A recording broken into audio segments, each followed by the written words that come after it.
ಇನ್ನು ಅಪಘಾತವೊಂದರಲ್ಲಿ 10 ವರ್ಷದ ಬಾಲಕ ದಾರುಣವಾಗಿ ಸಾವನ್ನಪ್ಪಿರುವ ಘಟನೆ ಬೆಂಗಳೂರಿನ ಹೆಣ್ಣೂರು ಬಂಡೆ ಬಳಿ ನಡೆದಿದೆ.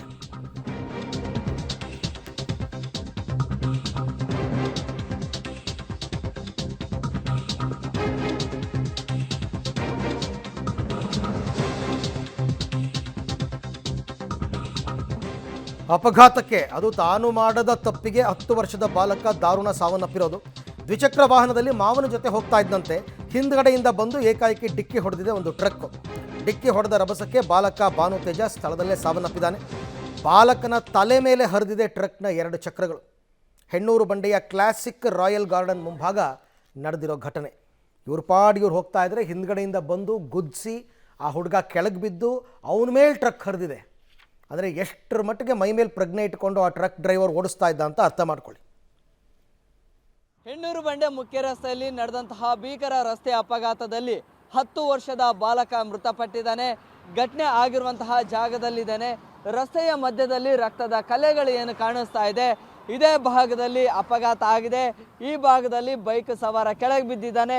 ಬೈಕ್ ಸವಾರ ಅಂದರೆ 10 ವರ್ಷದ ಬಾಲಕನ ಜೊತೆಗೆ ಆತನ ಮಾವ ಇದ್ದ.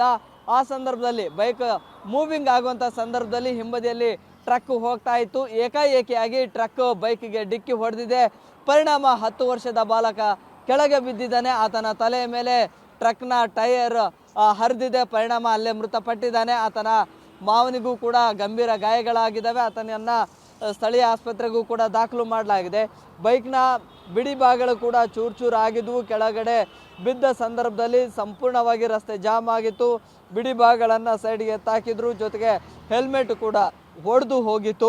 ಈಗಾಗಲೇ ಪ್ರಕರಣವನ್ನು ಹೆಣ್ಣೂರು ಟ್ರಾಫಿಕ್ ಪೊಲೀಸರು ದಾಖಲು ಮಾಡಿಕೊಂಡಿದ್ದಾರೆ. ಜೊತೆಗೆ ಟ್ರಕ್ನ ಚಾಲಕನನ್ನು ಕೂಡ ವಶಕ್ಕೆ ಪಡೆದುಕೊಂಡಿದ್ದಾರೆ. ಅತಿಯಾಗಿ ವೇಗವಾಗಿ ಬರ್ತಾ ಇದ್ದಂತಹ ಟ್ರಕ್ ನೇರವಾಗಿ ಬೈಕಿಗೆ ಡಿಕ್ಕಿ ಹೊಡೆದಿದೆ. ಅದರ ಪರಿಣಾಮವಾಗಿ ಈ ಘಟನೆ ಆಗಿದೆ ಅಂತೇಳಿ ಸ್ಥಳೀಯರು ಕೂಡ ಹೇಳ್ತಾ ಇದ್ದಾರೆ. ಈ ಒಂದು ಪ್ರಕರಣಕ್ಕೆ ಸಂಬಂಧಪಟ್ಟಂತೆ ಈಗಾಗಲೇ ಪೊಲೀಸರು ತನಿಖೆಯನ್ನು ಆರಂಭ ಮಾಡಿದ್ದಾರೆ.